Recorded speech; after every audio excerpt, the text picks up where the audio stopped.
Chances are good that you use email on a regular basis. According to the Pew Institute's research on internet use, 95% of college students report using email for social communication at least once a week, and that 5% of college students use email to communicate in the workplace. Therefore, we're using this lesson to gain a better understanding of email etiquette in the workplace. As discussed in your textbook, poor or ill-chosen messages, particularly emails, have legs. They seem to wind up going where they were not meant to go. Workplace writers must remember that email is not a private means of communication. Email messages always have the potential to become public. Let's watch a clip that illustrates an email scandal in the Environmental Protection Agency.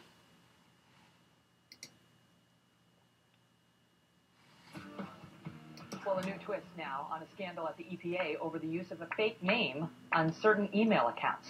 We covered the story after a Freedom of Information request last spring revealed that EPA Director Lisa Jackson and others used aliases to exchange emails with some outside groups. There was a question about whether that was an attempt to evade Freedom of Information requests on some controversial matters. Perhaps the so-called war on coal was the allegation, that they were trying to hide stuff on that. Well, the EPA called it standard practice. But then Ms. Jackson unexpectedly resigned right after Christmas, just as the Inspector General within the EPA started taking a hard look at this. She says the resignation was just for family reasons and denies it had anything to do with the aliases. Now they say this may be more widespread than we knew. My next guest thinks perhaps there is another reason to her resignation. His name is Chris Horner. He's an attorney. He's a senior fellow at the Competitive Enterprise Institute, and he's author of The Liberal War on Transparency. And you are the man who started this all, Chris Horner. We may never have known of Richard Windsor, the alias she was using, had it not been for you.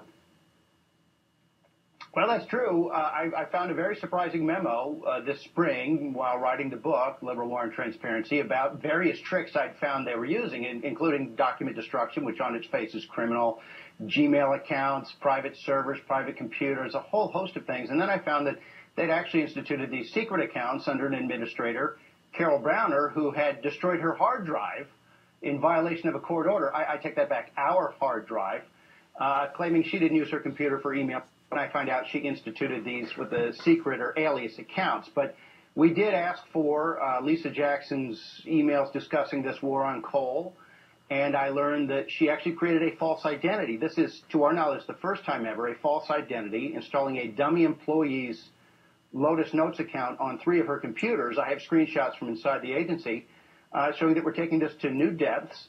And they're now beginning to produce documents, the agreement to produce documents immediately preceding her announced resignation. Now, when you first released this information to the public, and we first got wind of it, we did a report on it. And I can tell you that, whoa, the EPA was not happy.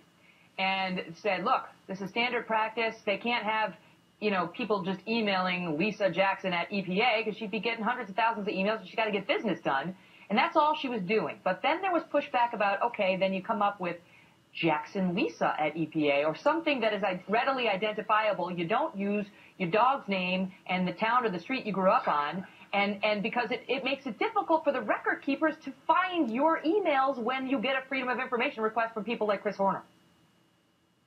In fact, we've now, I think, proven that the FOIA, Freedom of Information Act officers at EPA did not have a Post-it note up on the wall, Richard Windsor equals Lisa Jackson, because they've been turning over emails with Richard Windsor's name on them. I have several, both produced to us, apparently inadvertently, and to other people, even signed Lisa, and now they're blacking out the name she used in the documents they just produced to us, claiming it's a state secret. It would violate her personal privacy. It's amazing it took us until now to realize you need to create a false identity in violation of federal law to correspond internally.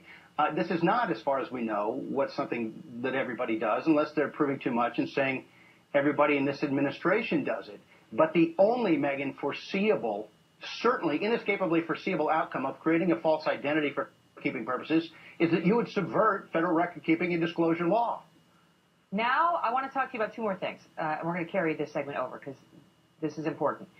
you know, in your book, you talk about it's not just the EPA and it's not just Lisa Jackson, that there have been some shocking examples of non-transparency within this administration to try to keep people who have the right to the information from getting it, from finding out what they're actually talking about on some important issues. So we're going to talk about that.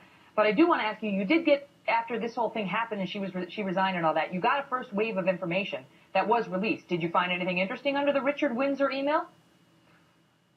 I found that when they told Fox News we have nothing to hide, that position is no longer operative, because they, using the traditional typical black rectangle, they blocked out the administrator's name on the emails. They're hiding from us, the taxpayer. Reagan said, I'm paying for this microphone. Well, we're paying for this government. Actually, my children are. They're hiding what name they're even searching. I think they're avoiding searching even the Windsor account. All right, stand by, Chris. We'll continue this on the opposite side of the break. Stay with us.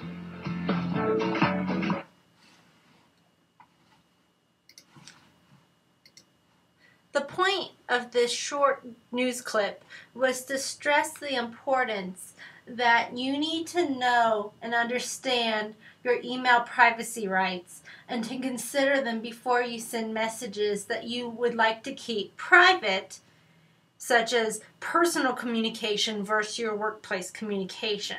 It's also important to know that your email address owned by your place of business has control and can keep your email messages and check your email messages.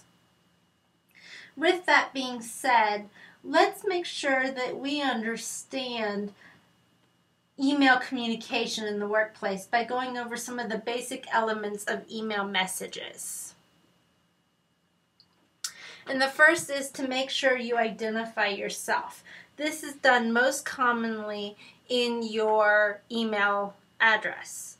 For example, my email address is kelsey.hall@usu.edu.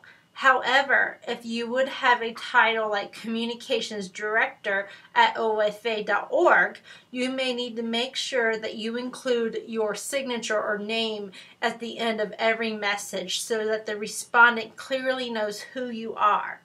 This is becoming more important with spam filters, and that you want to make sure to include the email addresses and identities of the most frequent responders or emailers to your account so that those messages are not considered spam or sent to your junk mail.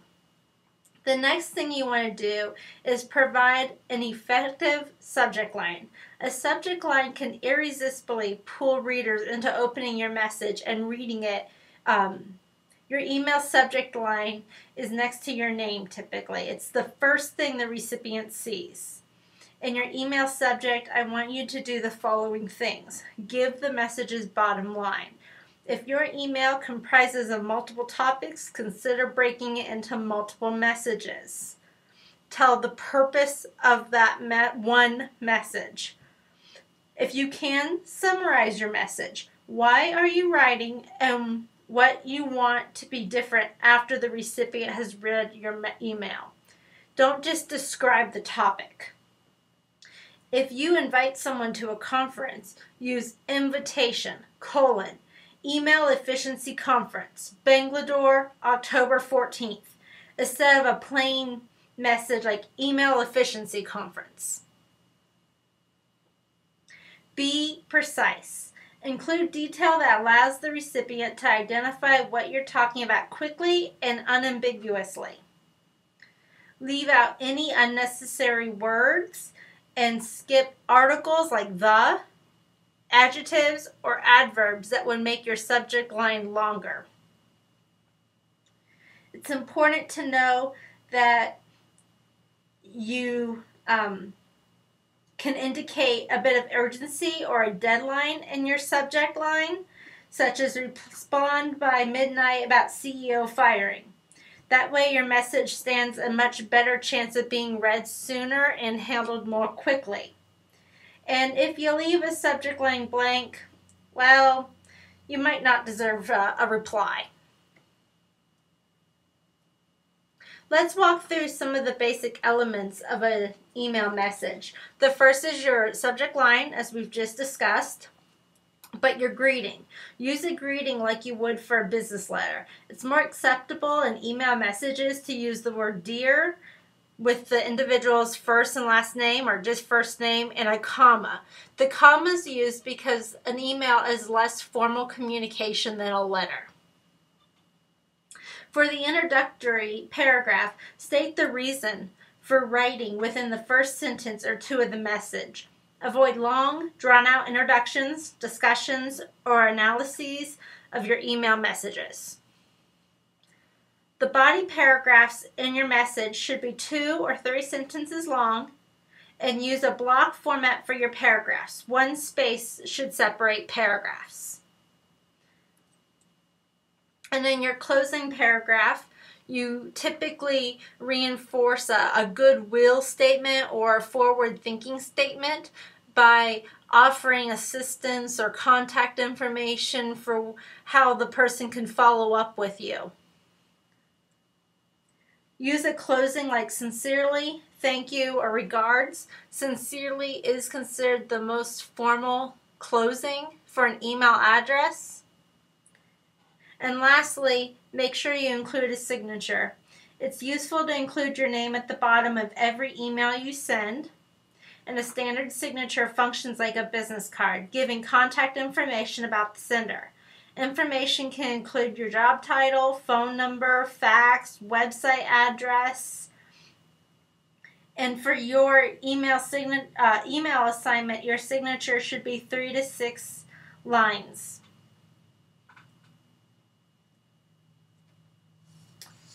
Your textbook discussed plain text versus HTML or rich text. You can create messages using either plain text or HTML. And HTML adds the ability to use additional formatting such as bold, italics, different fonts, tables, and embedded images. And most email programs can display messages in HTML text with all the formatting and special characters and images you desire. But in fact, since spammers can use images embedded in messages as web bugs, many people turn off the ability for a message to display any HTML or rich text. That's the default in some email software programs. Unless you know for sure that a recipient wants to get a formatted email, the better choice is to send all messages as plain text. Let's discuss some common techniques you can use in writing plain text messages. Instead of bulleted lists, you can use the asterisk symbol. You can still use numbers and create a numbered list. You can divide sections of your email message using headings. For showing emphasis on a word or phrase, you may place an asterisk on either side of that word or phrase. And you can use an underscore character at the beginning and end of a passage to indicate underlining. Let's discuss some additional etiquette rules. It's important to skip a line when starting a new paragraph. Avoid using tabs to signify a new paragraph. Different email programs read tabs in different ways. You want to remain professional, so stay away from emoticons and common acronyms in business communication. You avoid italics, since this is considered an HTML formatting technique. And you avoid all capital letters in your emails. This is perceived as yelling in the digital world. If you need to emphasize something, use the underscore character or asterisks. Again, avoid boldface text because this is a formatting technique for HTML emails and would not appear in messages received in plain text. And watch your tone. You want to come across as respectful, friendly, and approachable. You don't want to sound curt or demanding.